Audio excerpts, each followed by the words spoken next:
it's been relatively hairy lately, dealing with my platelets and blood counts and doctor's appointments, and I'm on my way to Stanford right now, and I'll be meeting with the hematologist since the last time I was there in June? I don't even know. I think it was June. No, it was May. Oh my God. My platelets are 25, for anybody who knows like what that means. It's like not good.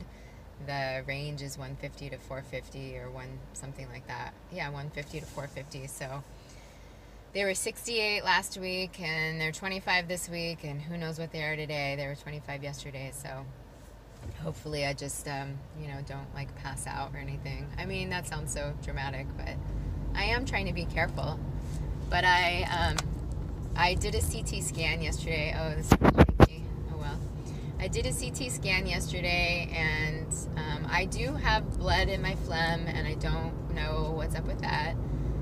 But I requested it. I was like, chest x-ray, something. I actually haven't had a scan really for a long time. Certainly not 2019. I don't know when. I did have an x-ray, a chest x-ray last November, because when I was at Stanford, they did sort of just a spontaneous one because of me dealing with whatever, I don't know, something. I cannot remember. This is part of the ITP, low platelets, I can't remember a lot of things. I think most of my energy is just going toward getting through the day, just getting in the car, driving, eating, bathing, taking care of myself. It's really these simple things that we do without thinking about them.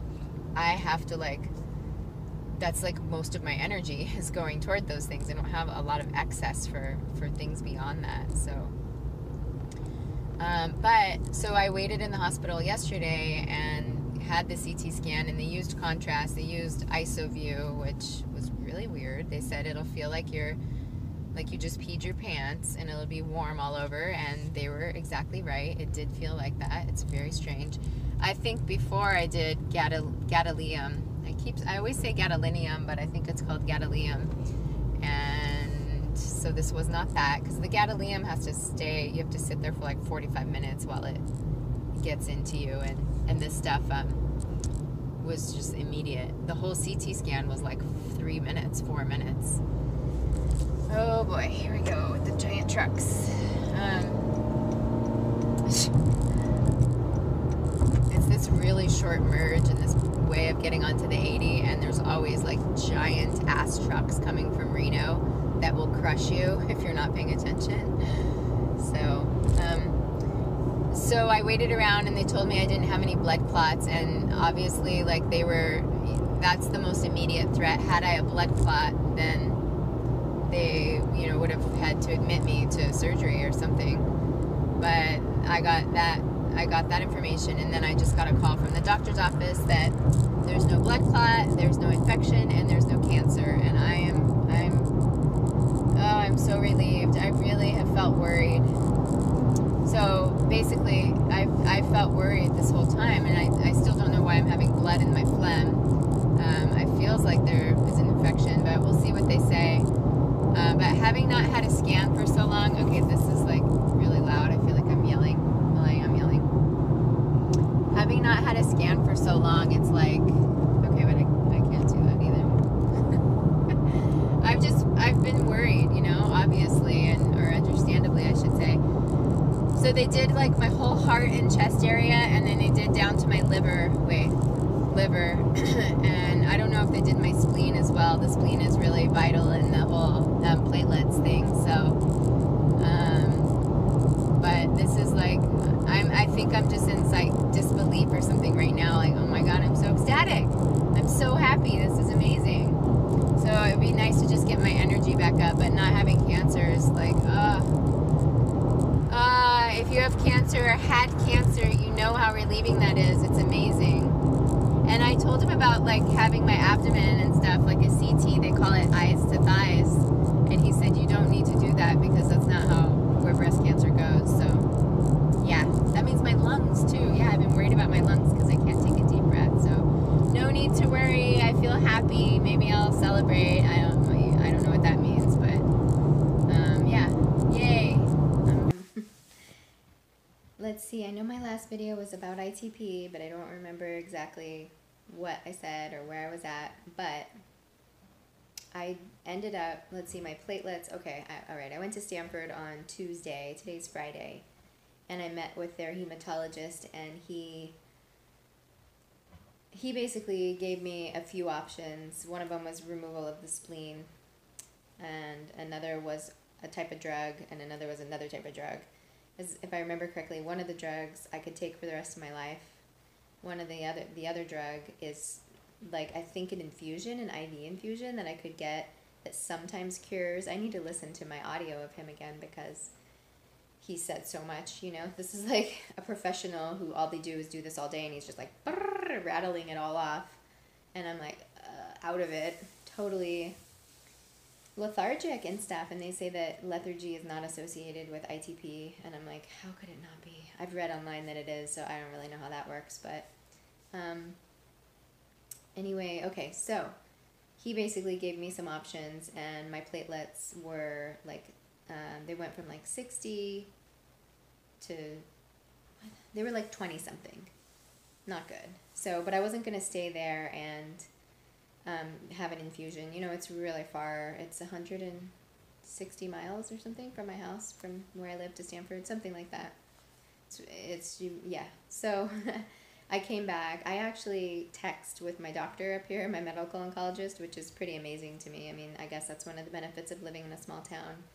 And that hematologist said, like, oh, I thought your doctor was retiring. And I was like, oh, wow, I wonder if I'm getting some sort of inside information here. Like, maybe he is. And I don't know that yet. Well, we'll see. We'll deal with that when that happens. But he basically, the guy's on vacation as well, my oncologist here. And he's like, do you want me to schedule you tomorrow for an infusion? And I said, would you please? I'll go at 6 a.m. So he did. And I had to go to the ER because I guess the way it works with insurance, which, my goodness, I cannot believe my insurance is covered. I bet they've spent, I don't even know, hundreds of thousands of dollars on treatment for me because all these cancer treatments and everything. Like, the port that I have, I read somewhere that that's like $40,000 for the placement of a port. It's like a 25-minute procedure, so it's just outrageous to me. I feel so grateful that I have insurance and I'm able to have these things. So they weren't able to get an authorization for me to be able to go into the ambulatory treatment center, which is where I got all the chemo, so they need to put me into the ER. And the thing about that, I mean, it's not that bad, except that you're like kind of getting all shuffled around, and they're not used to it. The doctor that I had yesterday, she's like, I am used to, you know, putting fires out left and right. I'm not used to like scheduled transfusions, and I don't know what difference it makes, but for some reason for her it was out of her normal wheelhouse, and she was feeling weird about it. I'm like, okay, well, whatever. So I was at the hospital for 2 days in a row getting this infusion, and it went fine the first day. Well, at the end of the first day, just about like as I was leaving, I started getting like kind of hives, and we had cut down the Benadryl antihistamine because I was going to drive soon thereafter, and he didn't feel good about me driving, so like we gave me 25 milligrams in IV push versus 50, which is their normal dose. They said that's a lot. But one of those little tabs of those little like capsules of Benadryl is 25 milligrams, so he gave me 25, and I started getting hives. Well, I like right when I came home, I was getting worse, so I took another one. I might have taken 2 more. I looked online and it said that the maximum daily for Benadryl is something like 300, so it was nowhere near, you know, they said you can't really like OD on it anyway.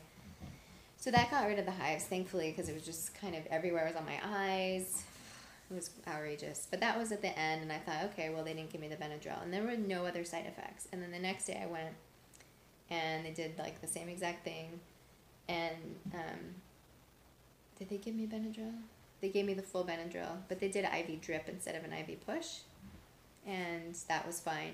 The IV push is like, I mean, I've never done heroin and never will, but it felt like what I thought, like, this must be what it's like to have heroin, just this huge rushing wave of like, woof. I felt like it was a very crazy feeling. I mean, it was pleasant, but it was like this strong sedative that came on really hard, and I guess that's what happens when you have a port. It goes like right into this vena cava, like this arterial whatever, you know, it's like directly in. So crazy stuff. So they did the full amount, but I had been not getting the acetaminophen and the steroid, which is part of their pre-meds that they gave like all through chemo.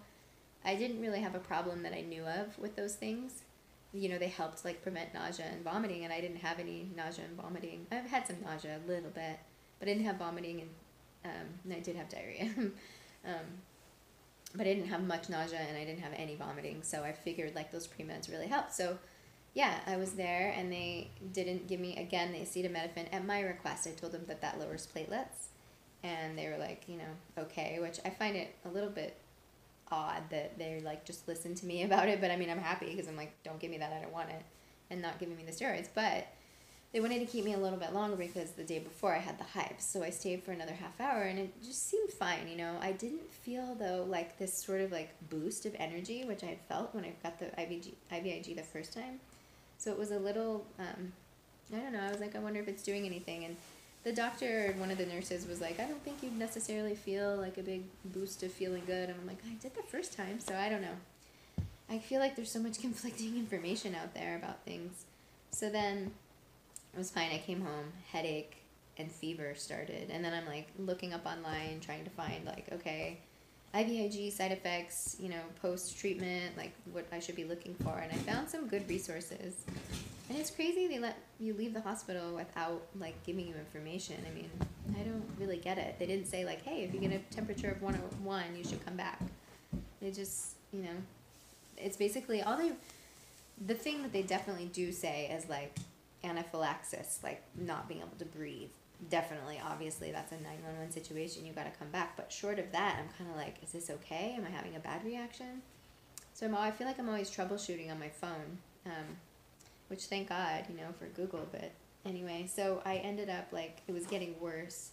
And I got back to the hospital. And anyway, I'm telling every detail of the story. But the nurse basically, I was at the ER till 12:30 last night. And she basically went to the doctor. They weren't admitting me, and I was ready to come home anyway. And then they ended up giving me a gram of Tylenol, and they were like saying that it's fine for you to take that. And I'm like, are you serious? So I looked online, and I found like reputable platelet association. I can't remember what the name of it is. And then some other place, like one is saying you can take it, and one is saying you can't. And I'm just like, are you? I don't know. So I was really happy just to have my headache go away. It was so bad, you know, like when you take a step and every step it just like pounds more. It was like that. It was so bad. There's no way I was gonna be able to fall asleep. Plus the fever was high.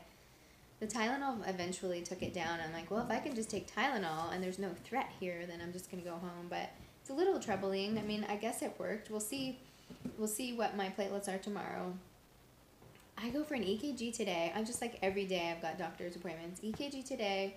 Monday I have a blood draw, meet with the oncologist, hematologist to see what my blood is, and I'm going to ask him a few things because I looked online as well and saw he thinks that the infection that I got in February could be what triggered this autoimmune disorder.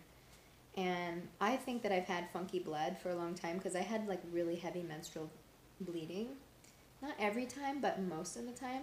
I had bloody noses as a kid. I've bruised easily for like a long time. I'd get bruises and like, you know, people would comment like, whoa, you got these big old bruises. And I'd be like, I don't even know how I got that, you know, like running into things, but I'm klutzy, but still. And then, I was reading online that vancomycin, which is an antibiotic that I'm now like reported as being allergic to because I got like intense itching. Like I'm talking crawl out of your skin itching. I was like itching everywhere, scratching, and they stopped it and it went away. And I'm like, you just can't ever give me vancomycin again. So that wasn't considered, I can't ever think of like the wording that they use. Anyway, like it's just a side effect. It's not like it's not an allergic reaction. That's what it is. But to me, that was an allergic reaction. It was good enough that I don't want to take it again. But I read that vancomycin can trigger it. So they ruled out Keflex, and I think they ruled out a couple of other things. But I don't know that they tested for vancomycin. So it's just kind of like, I don't know what that information would do for me. But I kind of want to know. I don't know. Maybe it helps somebody else in the future. They were just kind of throwing antibiotics at me, and it's so tough because they're like trying to deal with one thing, you know, I'm dealing with an infection in the expander in the breast in this whole area, and they're like, deal with that, deal with that. At the same time, who knows what other risks are happening while they're just, you know, putting me through like just round after round of IV antibiotics. So it's frustrating. It's really frustrating. So the good news for me right now, I think, and I hope, is that I think so I found the Facebook groups online. I like love the Facebook groups. If you like need to know about anything, find a Facebook group. They're totally amazing. There's people in there who know more than you do about subjects, you know. So I went on, I found the ITP Facebook group. I found that there's another one. First I only saw one. One group has 2,000, one has 3,000, and these people are like a wealth of information.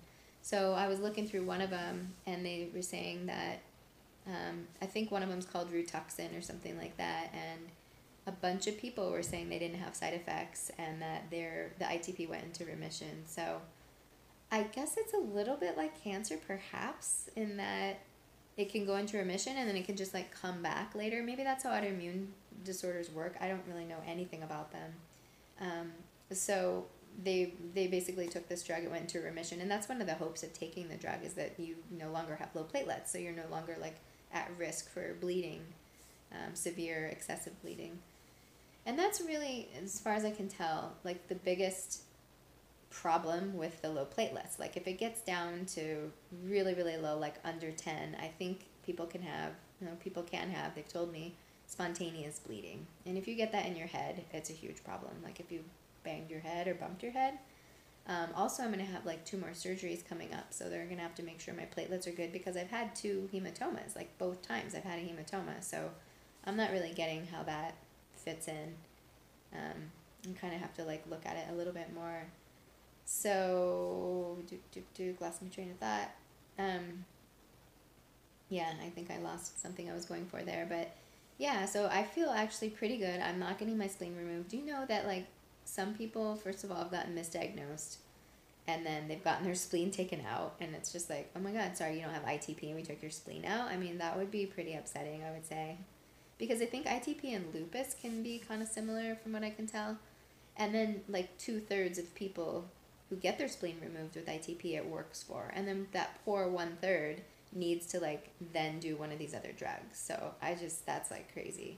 I mean, I guess if I've never had any surgery and they presented me with like getting my spleen taken out, I might be more willing to consider it. But at this point, I'm like, I'm kind of done with surgery, you know? That's going to be like my last resort. Like, let me try this other stuff. And then I found these lists of things that you're not supposed to eat. I need to verify them. I feel like when you look online, I find a list, and I go, okay, great, let me keep track of this list. Let me go find other lists and then compare them, because I want to see if like something shows up on all 5 lists. Okay, then it's probably pretty valid, or as valid as it can be with me looking. So I found things like, I mean, I was pounding garlic. I was eating so much garlic because I thought I had an infection because I have this blood in my phlegm. And it most likely, because they did the CT, I don't even think I put this in a video. I did a CT, and there's no cancer, and there's no infection, and there's no blood clot. And that's amazing. And they did it, I think, from like here to my liver. Didn't do my abdomen. So that's great. I mean, that's amazing. It's really amazing, because I was very worried. I haven't had a scan in a really long time, and there were no scheduled scans, and my doctor said when it's breast cancer, you don't just get scans all the time. That's just not what they do, and I'm like, okay. But I'm really glad that I got a scan, because that makes me feel a lot better. Oh, God, I just lose my train of thought so bad. So, yeah, and then like, okay, so that's good. Shoot, I hate that. I have to pause it. Okay, well, I have no clue what I was saying, but the scan, amazing stuff, that's really good, and now I just need to deal with the ITP and taking the drug and hoping that this thing goes into remission, and then I can just carry on. I mean, I don't know why I'm so tired. I mean, I am trying to get back into yoga and get some exercise. It's just so different for me now. Oh, I think I was saying that I read all these things. Oh, I was eating the garlic. Okay. Someone watching this is probably like, oh, right, the garlic. I do that. I listen to people. I'm like, I know exactly where you were, but you can't talk to me because I'm on video. So garlic. I was like eating, I'm talking like 12, 15. That's where they took blood. They didn't use my port, they had to go in my arm. So I was eating 12 to 15 little bulbs of garlic or whatever's of garlic and cloves. And now garlic is on the list for not, it like can lower platelets. Blueberries is on the list. For sure, tahini and sesame. That can cause like spontaneous platelet drop. But I'm just like, oh my god, blueberries, garlic, onions. These are things I've been taking because I think they're also like garlic and onion. If I'm remembering, I know onion and raw are like really good anti-estrogenic properties. Ginger is like a platelet dropping thing. Oh my god, like things that I consume regularly. So it's gonna be another big adjustment. I hate it sometimes when I make adjustments to my food and my eating. I just end up like, okay, I'll eat a burrito. You know, I end up like hitting the carbs super heavy because I'm just like, all right, like blueberries. Who can't eat blueberries? Oh, green tea. Green tea was on the list. I'm like, coffee. Coffee too, and not because of the caffeine, because of something else that's in the coffee. I'm like, okay, cool, I'll just do tea. No green tea, but I can still do black tea, so I like black tea. And I'm fine without coffee. I mean, I do like it, but I can be fine without it as well. But yeah, that's like a whole other thing. There are times where I was crying a little bit in the hospital last night, and I'm not really like one that's quick to cry. I don't know, I'm kind of tough in some ways, you know. I just tough shit out, and for good or bad, I don't know. I just have like a bit of detachment from all of it because I guess I feel like if I just go deep into it, like what's that gonna do? I mean, I could probably stand to feel my feelings more about it, but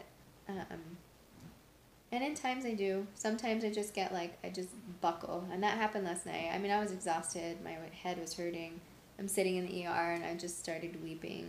Like, tears were in my eyes, maybe dripping out. And I was just like, oh man, I am just fucking done. I'm just done, you know? I don't feel that right now, but in those moments of weakness, you know, I really feel like all I can do is, I don't know, just pray to God and just have faith that it'll get better. There are times I'm just like, God, please help me through this. Please make me healthy. Please make me strong. Please. So somebody recently told me that a psychic who's never met me, who I've never met, they were telling the psychic about me in some regard, like I wasn't getting better, and they said, you're working too hard. So, you know, I take that with a grain of salt. I do believe that people can be psychic, but I do also think that it's kind of been blown out of proportion and that, you know, every third person's a psychic or something. And so it's like, the thing is, that's not really that far-fetched because it's true. I really was going really hard on getting this whole business thing going, and I've just done nothing about it like the last 7 days. But I still have things for sale and like little tiny sale here, sale there, trickling in without me like working it. You kind of have to work it. That's what I found. And I'm not like working it at all. So that helps me just kind of take it easy. And I do feel like I could stand to like, you know, rest a little more, but it's not in my blood. It's not in my blood to rest really. I'm just not that kind of person too much. So I'm trying. I feel like I need to, and it'd be good for me. So off to get an EKG. I don't feel worried about my heart at all right now. They tried to put an event monitor on me when I was at the cardiologist last time, and it was this like 3M adhesive. I'm just like, I'm not putting 3M adhesive on my body for like a week or two already. I get like really broken capillaries and sometimes a rash from the adhesive, so they have me down as a tape allergy, which is amusing and ridiculous, but like I can't even imagine what 3M adhesive would be like. Like, first of all, that stuff is so toxic, and then what it would take to stick to my body for like a week or two. No thanks. So I'm not doing that, but I will get EKGs, and that's fine. I mean, there's something that happens, but I just think it's a stupid expander. If you've had an expander, I know some women breeze through. You guys are blessed. You're so fortunate. And other people are just like cursing the expander from day one till the day it gets out. And it's just, you know, they're hard. They're really hard. They serve a purpose, but they're hard. They're really difficult to deal with. So I think it's just putting like a lot of pressure and causing a lot of discomfort. So once I know what it is, I feel better. I don't feel like I'm having a problem with my heart. So, all right, blah, blah, blah. That's where I'm at. Thanks. Okay, I just want to say one more thing, which is that I sometimes I'm just like, I get tired of hearing myself talk. Like, you can imagine, although it probably doesn't look like it, but you can probably imagine I've said these things I'm saying on this video like 2 to 3 other times to like people in my life, and so by the 4th time I'm just like, I'm kind of done hearing myself. But one, I just like doing it. I mean, it's good to get it out. I think it's really good to just talk stuff out, you know, it gets it out of your body, out of your mind. I think that that's a release in and of itself. It's good to do. And then I also know that, like, I know that we help each other, and I know that me speaking is helpful. I know some people are just curious. I know there's people who just like watch and they're curious, and whatever, that's fine. I do that with people too, and I get that. And I know there's also people who are just who are like, oh, I met somebody. Did I say that? I don't even think I did. This is like the best ever. I met somebody, which I don't know if she's watching. Hi, my friend, if you are. I won't say your name because I always try not to say names. I just try, but I know that I have because she told me, she's like, oh no, you said so-and-so doctor name before. And I'm like, oh yeah, I probably did. I try not to, but I met her and she's amazing. This really wonderful woman that lives near me in a neighboring town.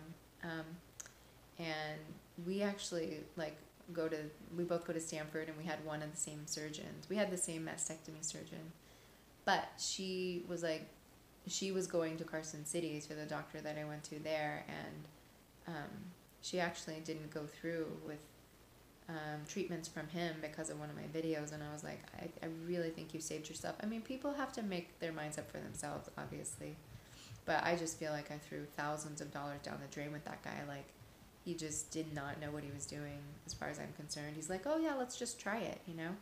Still, I think I would really love to hear somebody who does IPT, which is different than the ITP I've been talking about, the insulin potentiation therapy with one of the hard chemos. I would love to know how that goes.